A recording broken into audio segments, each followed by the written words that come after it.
ప్రభువైన యేసుక్రీస్తు యొక్క పరిశుద్ధ నామములో మీ అందరకు అమలాపురం హౌసింగ్ బోర్డు క్రీస్తు సంఘము మరియు కాకినాడ బాపూజీ నగర్ క్రీస్తు సంఘముల తరపున సత్య సువార్త అనే మా టీవీ ప్రసారాలకు స్వాగతం తెలియజేస్తూ ఉన్నాం. ప్రతిరోజు కూడా ఉదయం 7 గంటలకు బ్లెస్సింగ్ టీవీ ద్వారా మా ప్రసంగాలు వీక్షిస్తున్న మీ అందరికీ కూడా క్రీస్తు నామములో శుభములు తెలియజేస్తూ ఉన్నాను. ఈ ప్రసంగాల ద్వారా మీరు గొప్ప ఆదరణ పొందాలని, దేవునికి ఇష్టమైన వారుగా ఉండాలని, దేవుని చేత మీరు ప్రేమింపబడేవారుగా ఉండాలని, మీ బలహీనతల నుండి బలపరిచే ప్రసంగాలను నేడు మీకు మేము తెలియజేస్తూ ఉన్నాం. ఇవాళ ధ్యానాంశం ఏంటంటే గృహ నిర్వాహకత్వము. ప్రార్థన చేసుకుందాం. మమ్మలను మిక్కిలిగా ప్రేమించిన పరలోకమందున్న మా ప్రియ తండ్రి, నీ పరిశుద్ధ నామమునకు స్తోత్రములు స్తుతులు తెలియజేస్తూ ఉన్నాను తండ్రి. మమ్మల్ని సజీవులుగా చేసినందుకే, మా జీవితాల్లో ఒక శుభప్రదమైన దినాన్ని మాకు అనుగ్రహించినందుకే నీకు స్తుతులు తెలియజేస్తూ, ఈ దినమంతా నీ కృప, నీ తోడు, నీ సహవాసం మాకు అనుగ్రహించమని, ఈ వాక్యం మా బాధ్యతను గుర్తు చేసేదిగాను, నిన్ను సంతోషపెట్టేదిగాను ఉండటానికి ఈ ప్రసంగం సహాయపడేలా చేయమని వినయపూర్వకముగా యేసు క్రీస్తు యొక్క పరిశుద్ధ నామములో ఈ ప్రార్థన చేయుచున్నాను తండ్రి. ఆమేన్. ధ్యానాంశం ఏంటంటే మంచి గృహ నిర్వాహకుడు లేదా గృహ నిర్వాహకత్వము. ఏ గుడ్ స్టీవార్డ్ ఇంగ్లీష్లో. గృహ నిర్వాహకుడు ఎవరు అంటే, మనం పూర్వ రోజుల్లో కనుక ఒకసారి మనం వెళ్ళినట్లయితే దివాన్స్ ఉండేవారు. దివాన్స్ అంటే బాగా ధనికులైనటువంటి వారి గృహాలలో దివాన్ అనే ఒక ఆయన ఉండేవాడు. అంటే ఆ గృహంలో, అంటే ఆ ధనవంతుని యొక్క గృహంలో అతను పొలం పనుల విషయంలో కానీ, ఆర్థిక లావాదేవీల విషయంలో కానీ, కుటుంబ ఆహార విషయంలో కానీ, కుటుంబ భద్రత విషయంలో కానీ, అంటే ఆ గృహంలో జరిగే ప్రతీదీ కూడా బాధ్యతగా చేయవలసిన పనిని ఆ దివాన్ నిర్వర్తించేవాడు. వాళ్ళకి చక్కటి ఆహారం, చక్కటి దుస్తులు, చక్కటి భద్రత, పిల్లలకు చదువులు, లేదంటే వచ్చే ఆదాయం ఎంత, దానికి ఖర్చు ఎంత, ఇవన్నీ కూడా తన యజమానికి అప్పగించాలి. ఈ పని చెయ్యాలి అంటే ఆ దివాన్ ఎంతో నమ్మకమైన వాడు, మంచివాడు, మోసం చేయనటువంటి వాడు, సద్గుణాలు కలిగినటువంటి వాడు ఉండాలండి. ఎందుకంటే డబ్బు మనిషిని పాపం వైపు నడిపిస్తూ ఉంటుంది. ఈ గృహ నిర్వాహకులు సరైన వాళ్ళు కాదనుకోండి, ఆహారంలో విషం పెట్టి చంపేయచ్చు, లేదంటే ఆ కుటుంబం ఎడల బాధ్యత లేకుండా ఉండొచ్చు. ఎందుకంటే ఈ ధనవంతులు కానీ, రాజులు కానీ, వాళ్ళ అనేకమైన వ్యాపకాల్లో ఉంటారండి. వాళ్ళు ప్రతి పని కూడా దగ్గరుండి చేసుకోవడానికి వాళ్ళకి సమయం ఉండదండి వాళ్ళకి. అందుకని చెప్పి ఈ పనులన్నీ కూడా తన గృహంలో జరిగే ప్రతి పని, ఒక పెళ్లి జరిగిందంటే దానికి కావాల్సిన ఏర్పాట్లు అతను చెయ్యాలి. అలాగనే ఏదైనా ఒక కార్యక్రమం జరిగిందంటే ఏర్పాట్లైనా అతను చెయ్యాలి. అంటే ఆ కుటుంబం యొక్క బాధ్యత ఇతను నిర్వర్తించాలి. అటువంటి వాడిని గృహ నిర్వాహకుడు అంటారు.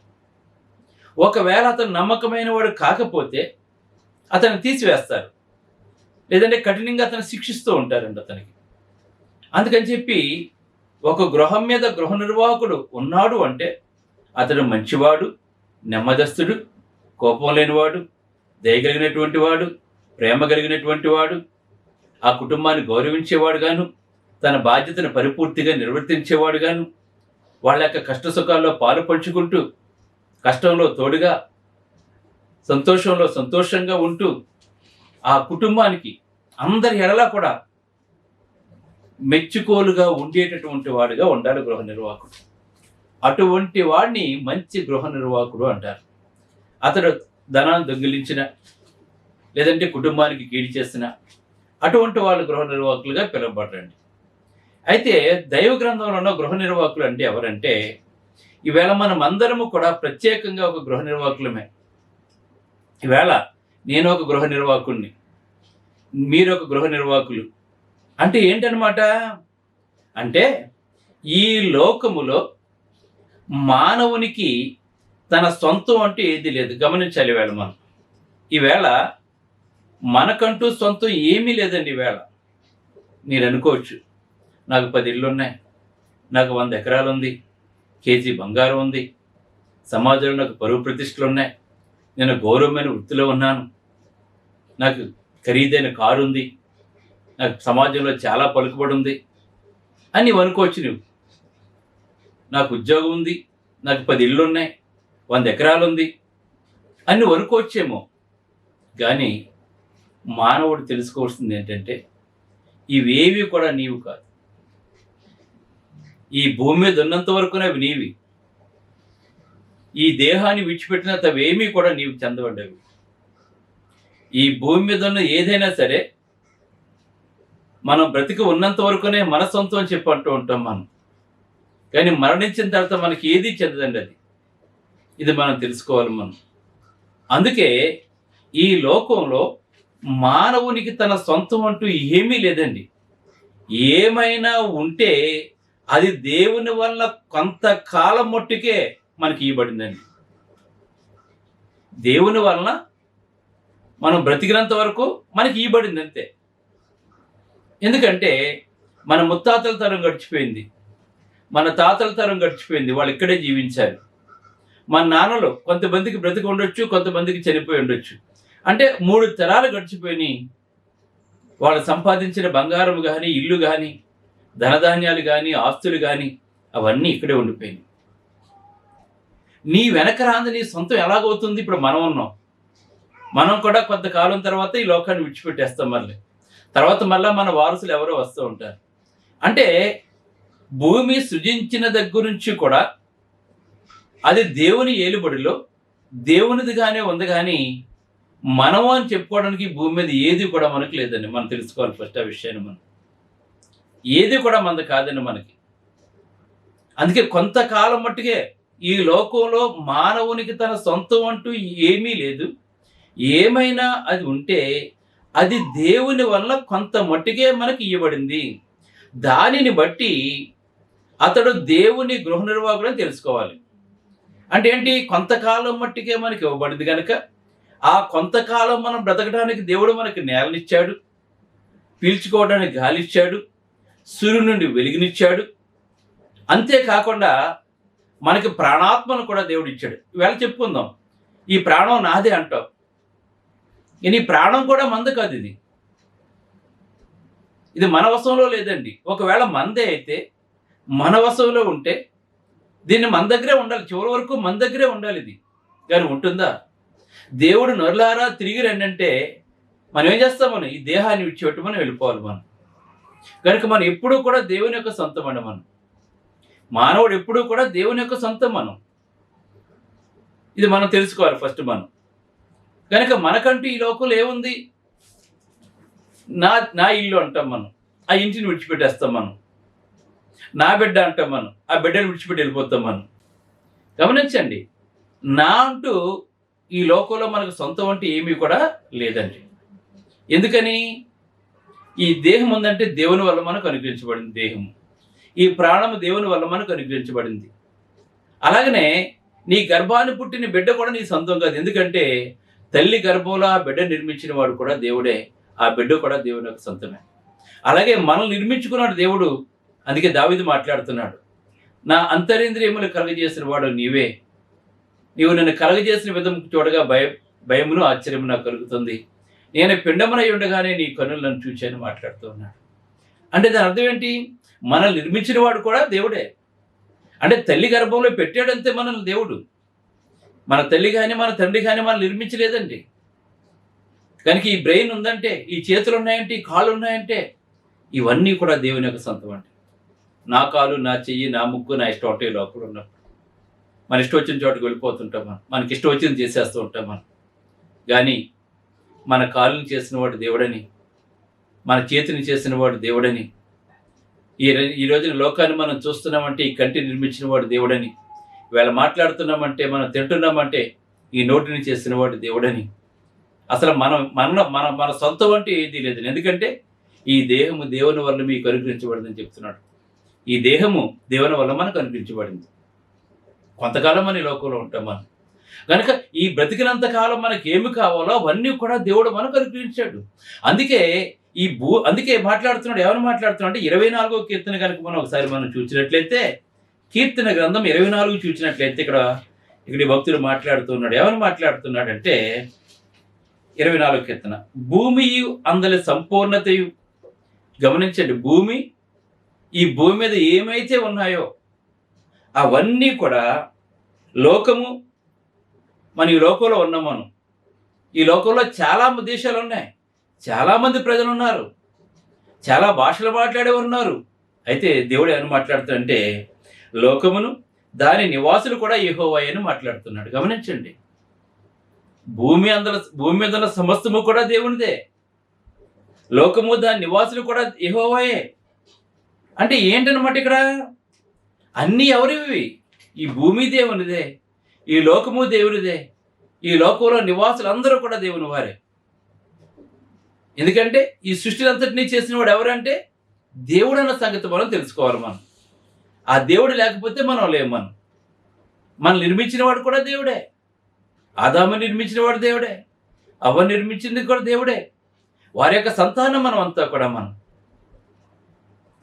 అందుకే నరుడు ఒంటరిగా ఉండకూడదని సాటైన సహాయంగా భార్యనిచ్చిన వాడు కూడా దేవుడే, మళ్ళీ వాళ్ళకి సంతానాన్ని ఇచ్చిన వాడు కూడా దేవుడే. కనుక మనం ఎవరంటే ఈ భూమి మీద వీటన్ని అనిపిస్తున్న మనము మంచి గృహ నిర్వాహకులుగా ఉండాలని చెప్పి దేవుడు కోరుకుంటూ ఉన్నాడు. అంటే ఇంతకుముందు చెప్పాను, నేను ఒక దివాన్ పనిచేస్తున్నప్పుడు, లేదంటే ఒక బ్రాంచ్ మేనేజర్ ఉన్నాడు అనుకోండి, ఆ బ్రాంచ్ అంతటికి హెడ్ అతనే ఉంటాడండి. అతను ఏం చేస్తుంటాడు? ఆ బ్రాంచ్లో జరుగుతున్న పని అందరి చేత పని చేస్తూ ఉంటాడు. తన యజమానికి లాభం వచ్చేలాగా అతను చూసుకుంటూ ఉంటాడు మేనేజర్ అంటే, బ్రాంచ్ మేనేజర్ అంటే. అలాగే ఈవేళ భూమి దేవునిదే, మన దేహము దేవునిదే, మన ఆత్మ దేవునిదే, మనం తింటున్న తిండి కూడా దేవుడే మనకు అనుగ్రహించాడు మనకి. కనుక మనం ఏం చేయాలంటే ఈ భూమి మీద ఒక మంచి గృహ నిర్వాహకులుగా ఉండాలి అని చెప్పి దేవుడు మనకు తెలియజేస్తున్నాడు. అంటే మనం దేవుని చిత్తాన్ని నెరవేరుస్తూ, ఆ దేవుని కీర్తిస్తూ, ఆ దేవుని సంతోషపెట్టుచూ ఉండాలని చెప్పి దేవుడు మనకు తెలియజేస్తున్నాడు. అంటే మనం అందరము కూడా ఏం చేయాలి? ఇప్పుడు ఉదాహరణ కూడా చెప్తాను చూడండి. కొరింథీయులకు రాసిన మొదటి పత్రిక 4వ అధ్యాయం 1వ వచనం ఉందనుకోండి. ఇక్కడ పౌలు మాట్లాడుతారు. ఏమని మాట్లాడుతారంటే, మేము క్రీస్తు సేవకులమనియు దేవుని మర్మముల విషయంలో గృహ నిర్వాహకులమనియు ప్రతి మనుషుడు మమ్మల్ని భావించాలని చెప్తున్నాడండి ఇక్కడ. అంటే ఏంటి? ఇప్పుడు దేవుడు అపోస్తలుడైన పౌలుకి కొన్ని సంఘాలు ఇచ్చాడండి. అపోస్తలుడైన పౌలు గారు కొన్ని సంఘాలు ప్రారంభించాడు. గలతీలో సంఘాన్ని ప్రారంభించాడు, కొరింథీలో సంఘాన్ని ప్రారంభించాడు, తెస్సలోనికలో, ఫిలిప్పీలో, కొలస్సీలో అనేక సంఘాలు ప్రారంభించాడండి. అంటే ఆ సంఘాలంతటికీ కూడా, ఆ సంఘాలలో రక్షించబడిన వారంతటికీ కూడా గృహ నిర్వాహకుడు ఎవరు అంటే పౌలు గారు. అంటే ఏంటి? ఆ సంఘంలో ఉన్నవారు మంచి చెడ్లన్నీ కూడా అతను చూడాలి. ఎన్ని ఆత్మలైతే రక్షించాడో ఆ ఆత్మలన్నింటినీ కూడా చివరి వరకు కాపాడుకోవాలి. అంటే ఒక్క గొర్రెను కూడా వెళ్ళిపోకూడదండి. అందుకే దేవుడు మాట్లాడుతున్నాడు, 100 గొర్రెలు ఉంటే ఒక గొర్రె బయటికి వెళ్ళిపోతే ఈ 99 గొర్రెల్ని విడిచిపెట్టి ఆ ఒంటరైన దానిని వెతకడా? నిజమే. అంటే ఏంటి? ఒక స్వార్థకుడు ఏం చేయాలంటే సంఘమే అందరి ఎడల తన బాధ్యత నిర్వర్తించి వాళ్ళందరినీ కూడా రక్షించబడిన తర్వాత పరిశుద్ధులుగా మళ్ళా వారిని పరలోకంలో నిలబెట్టాలి. అది నిజమైన గృహ నిర్వాహకత్వం అంటే. ఈవేళ నేను సువార్తను ప్రకటిస్తున్నాను. ఈవేళ మీరందరూ కూడా వింటున్నారు. అంటే మీ అందరి ఎడలా కూడా నేను గృహ నిర్వాహకుణ్ణి.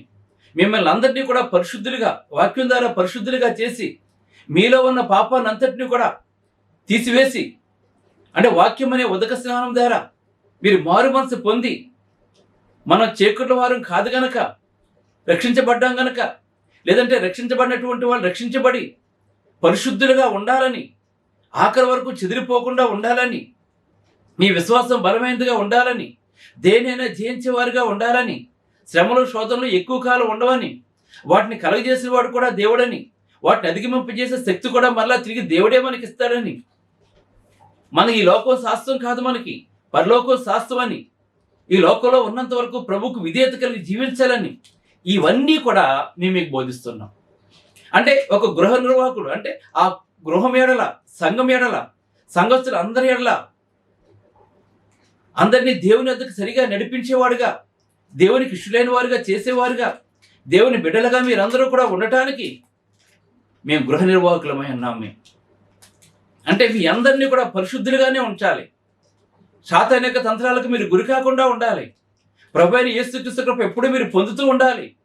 ఏదైనా తోటలో సంతోషంగా ఆదామవ్వ సంతోషంగా ఉన్నప్పుడు సాతాను వాళ్ళ తోటలోంచి పాపం చేయించి తోటలోంచి బయటికి తీసుకుని వచ్చాడండి వాడు. అలాగనే రక్షించబడిన మీరు అందుకే సర్పము కుయుక్తి చేత అవ్వను మోసపరిచినట్లు మీలో ఎవరైనా మోసపోతారేమని చెప్పి భయపడుతున్నానని చెప్పి పౌలు గారు మాట్లాడుతూ ఉన్నాడు.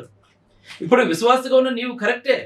కష్టం వచ్చినా, శోధన వచ్చినా, వేదన వచ్చినా ఎవరో ఒకరు నీ దగ్గరకు వచ్చి, ఏంటమ్మా నువ్వు ప్రభువుని నమ్ముకున్నావు కదా, దేవుని నమ్ముకున్నావు కదా, నీకు ఈ కష్టాలేంటి, ఈ కష్టాలు నీకు రాకూడదు కదా అన్నప్పుడు మనం కొంచెం బాధపడుతుంటాం. మనం నిజమే కదా, నేను దేవుళ్ళు ఉంటే నాకు ఎందుకు వస్తున్నాయి అనిపిస్తూ ఉంటుంది మనకి. అంటే నీ విశ్వాసాన్ని పాడు చేయడానికి ఆ సర్పం ఆ రోజుని కుయుక్తి చేత అవ్వని ఎలాగైతే మోసపుచ్చాడో, అలాగనే మన ఇరుగు పొరుగు వారు కూడా మన విశ్వాసాన్ని మోసపుచ్చడానికి ఆ సాతాను వాళ్ళని ప్రేరేపిస్తూ ఉంటుంది. కనుక అటువంటి ప్రేరణకు మీరు గురి కాకుండా ఉండటానికి ఈ బలమైన వాక్యాలు మీకు వినిపిస్తున్నాం. మీకు మనమందరము కూడా గృహ నిర్వాహకులమని, భూమి మీద దేవుడు మనల్ని ఎందు నిమిత్తమైతే పంపించాడో దాని అంతటినీ నెరవేర్చాలని దేవుడు మనకు తెలియజేస్తున్నాడు. ఉదాహరణ తెలియజేస్తాను చూడండి. మనకు తెలుసు మత్తయి సువార్త 25వ అధ్యాయంలో ఉంది. మనకి ఏముందంటే, ఒక రాజు అతను ఏం చేశాడంటే, అతను దూరదేశం వెళుతూ ఒకరికి 5 తలాంతులు ఇచ్చాడు, ఒకరికి 2 తలాంతులు ఇచ్చాడు, ఒకరికి 1 తలాంతు ఇచ్చాడండి. వీళ్ళందరూ కూడా తన దగ్గర పనివాళ్ళండి. గమనించండి ఇక్కడ మీరు. ఒక రాజు, ఆ దేశాన్ని పరిపాలిస్తున్న రాజు, అతను దూరదేశం వెళుతూ తన దగ్గర పనిచేస్తున్నటువంటి వారికి ఒకడికి 5 తలాంతులు ఇచ్చాడు, ఒకడికి 2 తలాంతులు ఇచ్చాడు, ఒకడికి 1 తలాంతు ఇచ్చాడండి. వాళ్ళు ఇంతవరకు కూడా ఆ రాజు దగ్గరే పనిచేస్తున్నాడు. వాళ్ళ రాజు దగ్గర పనివాళ్ళండి వాళ్ళు. అంటే పనివాడైనా కూడా తను వెళ్ళిపోతూ ఈ తలాంతు అంటే ఏంటి, సపోజ్ అనుకుందాం మన అందరికీ అర్థం అవటం కొరకు, ఒక 5 తలాంతులు అంటే ఒక 5 లక్షలు అనుకుందాం మనం. ఈ 5 లక్షలు నీ దగ్గర ఉంచు, నేను మళ్ళీ తిరిగి వస్తాను, నేను వీటిని జాగ్రత్తగా చూసుకో అని చెప్పాడండి. అంటే మీ అందరికి అర్థమవటం కోసం చెప్తున్నాను. ఒకడికి 2 లక్షలు ఇచ్చాడు, ఒకడికి 1 లక్ష ఇచ్చాడు, వెళ్ళిపోయాడండి అతను. వెళ్ళిపోయిన తర్వాత ఈ 5 తలాంతులు, ఉదాహరణ మీకు అర్థం అవటం కొరకు 5 లక్షలు ఇచ్చినటువంటి వాడు ఏం చేశాడంటే, నేను అతని దగ్గర పనివాడిని, అసలు నేను అతనికి దగ్గర బంధువుని కాదు, చుట్టాన్ని కాదు, స్నేహితుని కాదు, కేవలం పనివాడిని నేను. అయినా కానీ నా యజమానుడు నా యందు నమ్మిక ఉంచాడు, ఈ 5 లక్షలు నాకు ఇచ్చాడు, నాకు ఈ 5 తలాంతులు నాకు ఇచ్చాడు నాకు. కనుక నేను చాలా నన్ను నమ్మితేనే కదా ఇచ్చాడు. అంటే గృహ నిర్వాహకత్వం అనమాట ఇది. ఈ 5 లక్షలకి ఎవరు లెక్క చెప్పాలంటే మరలా తిరిగి వచ్చినప్పటికి యజమానికి లెక్క చెప్పాలంటే అతను ఏం చేశాను అడుగుతాడండి. అతను ఆ 5 లక్షలతో ఏం చేశాడంటే అతను ఒక వ్యాపారాన్ని మొదలుపెట్టాడండి. అతను ఒక వ్యాపారాన్ని మొదలుపెట్టి ఆ రాజు మరలా తిరిగి వచ్చే వరకు కూడా ఆ వ్యాపారంలో వచ్చిన లాభాన్ని తన కుటుంబ పోషణ కొరకు వాడుకుంటూ, తన బిడ్డల్ని చదివించుకుంటూ, తన భార్యను పోషించుకుంటూ, ఒక చక్కటి గృహంలో నివసిస్తూ ఆ 5 తలాంతుల్ని ఆ రాజు మరలా తిరిగి వచ్చినప్పటికీ ఇంకొక 5 తలాంతులు చేశాడు అతను. తను ఖర్చు పెట్టుకుంటూ, అతను పనివాడిగా ఉండకుండా ఖర్చు పెట్టుకుంటూ, తను సంతోషంగా జీవిస్తూ, అలాగే 2 తలాంతులు ఇచ్చినోడు కూడా ఇంకో డబుల్ చేసి తను వాడుకుని తనకి కావాల్సినంత కుటుంబానికి ఉపయోగించుకుని ఇంకొక 2 తలాంతులు డబుల్ చేశాడండి. రాజు తిరిగి వచ్చాడు. అడిగాడండి, నేను నీకు ఇచ్చిన ఏం చేస్తాను అడిగాడండి. అప్పుడు చెప్తున్నాడు అతను, అయ్యా నువ్వు నాకు 5 లక్షలు ఇచ్చావు, నాకు 5 తలాంతులు ఇచ్చావు నువ్వు నాకు. ఇదిగో ఆ 5 తలాంతులు నేను వ్యాపారం చేశాను. దీంట్లో వచ్చిన లాభంతోటే నా భార్యను పోషించాను, నా బిడ్డలను చదివించుకున్నాను, ఒక చక్కటి ఇంట్లో సంతోషకరమైన జీవితాన్ని జీవించాను. నాకు నువ్వు ఒక ఆధారం చూపించావు.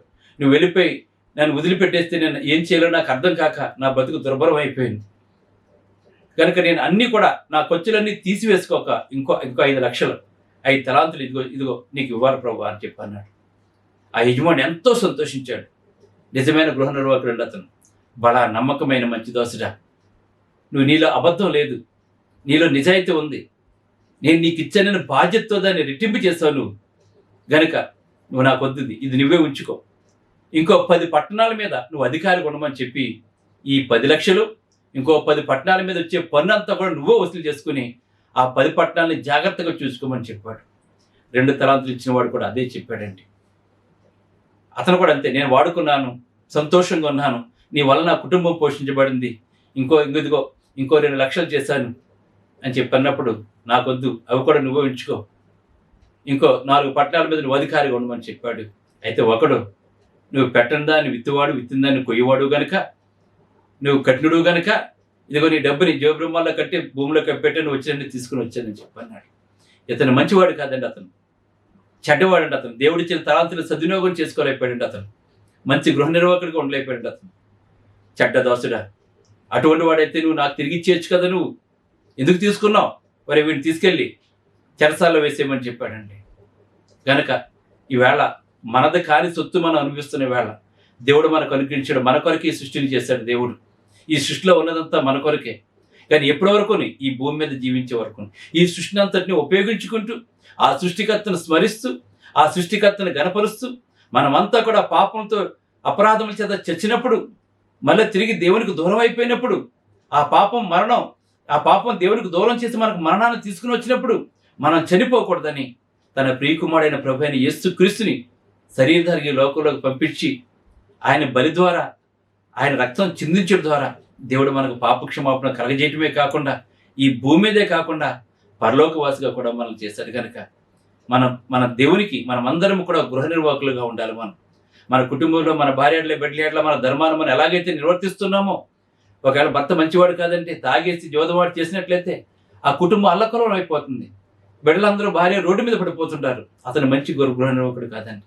కానీ మనమైతే దేవుడు మనకి ఇచ్చిన వీటన్నిటిని ఉపయోగించుకుని ఈ సృష్టి అంతటి మీద మనం గృహ నిర్వాహకులుగా ఉంటూ, సువార్తికుల సంఘాల మీద గృహ నిర్వాహకులుగా ఉంటూ, ఈవేళ ఈ వాక్యం చెప్తున్న మేమందరము కూడా మీ ఎడల గృహ నిర్వాహకులుగా ఉన్నాం. మీ అందరినీ దేవుని ఎదుట పరిశుద్ధులుగా నిలబెట్టాలని మీ అందరి ఆదరణ కొరకు దేవునికి ప్రార్థిస్తూ, మిమ్మల్ని క్రీస్తులో బలపరుస్తూ, మీ ప్రతి ఒక్కరి కొరకు దేవునికి విజ్ఞప్తి చేస్తూ మా ధర్మాన్ని గృహ నిర్వాహకత్వాన్ని మేము నిర్వర్తిస్తున్నాం. కనుక మీరు కూడా దేవుని ఎడల మీ కుటుంబంలో మీ గృహ నిర్వాహకత్వాన్ని సరిగా నిర్వర్తిస్తూ దేవునికి ఇష్టలుగా ఉండండి. బలా నమ్మకమైన దోసడా ఆయన 5 తలాంతులు ఇచ్చేవాడిని 2 తలాంతులు ఇచ్చేవాడిని దేవుడు ఎలాగైతే మెచ్చుకున్నాడో మీరు కూడా భూమి మీద ఆరాధిస్తూ ప్రార్థనేందును వాక్యమందును సహవాసమందును రుట్టించిన ఎడతకు మీరు ఉన్నట్లయితే, దేవుని తుదిస్తూ ఉన్నట్లయితే, దేవుని ద్వారా సమస్తాన్ని మీరు పొంది దేవుని గణపరుస్తున్నట్లయితే దేవుడు మిమ్మల్ని కూడా బలా నమ్మకమైన దోసనం చేయడం ఈ భూమి మీదే కాదు పరలోకం కూడా మనకి ఇస్తారు. కనుక మీరు నమ్మకమైన గృహ నిర్వాహకులుగా ఉండండి. ఈ లోకంలో ఏది కూడా మన సొంతం కాదు, మన దేహము సొంతం కాదు, మన ప్రాణం కూడా సొంతం కాదు. కనుక ఇవన్నీ కూడా దేవుని. కనుక దేవుడిచ్చిన ఈ గుడారంలో ఉన్నంత వరకు కూడా దేవుని గణపరుద్దాం, కీర్తిద్దాం, కొనియాడదాం. ప్రార్థన చేస్తాం. పరిశుద్ధుడు అయిన తండ్రి, పరలోకమందున్న దేవ, గృహ నిర్వాహకత్వం గురించి చెప్పడం జరిగింది ఆయన. మేమందరము కూడా గృహ నిర్వాహకత్తులు తండ్రి. ఎందుకంటే ప్రభు ఈ లోకంలో మాకంటూ ఏదీ లేదు ప్రభు. ఎందుకంటే భూమి అందరి సంపూర్ణత నీదే తండ్రి. లోకమందుల నివాసులందరూ కూడా నీ వారే తండ్రి, నువ్వు నిర్మించిన వారే తండ్రి. కనుక నువ్వు ఈ లోకంలోకి ఎందుకు పంపించావు?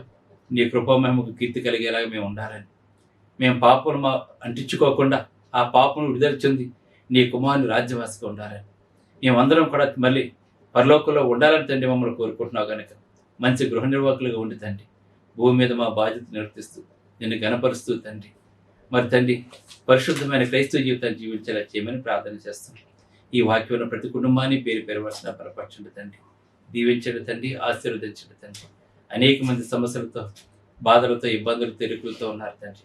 అనేక మంది ప్రార్థనా సాయాన్ని కోరుచున్నారు తండ్రి. వారందరిని బట్టి స్తుతులు తెలియజేస్తూ మేమందరం కూడా మంచి గృహ నిర్వాహకులుగా ఉండడానికి ప్రసంగం సహాయపడుతుంది. ఇంకా అనేకమైన సత్యమైన సంగతులు చెప్పడానికి ఆత్మతో, శక్తితో, బలంతో నీ దోస నింపమని యేసు క్రీస్తు నామములో ప్రార్థన చేయుచున్నాను తండ్రి. ఆమేన్. మీ అందరికీ వందనములు. బ్రదర్ జార్జ్ రాజు వారా, church of Christ, housing board, Amalapuram, near KIMS medical college, Konaseema district, 533201. Mobile number 9848730355, 929331747. Email ID georgerajuvara@gmail.com. Website www.helpingforpoor.com.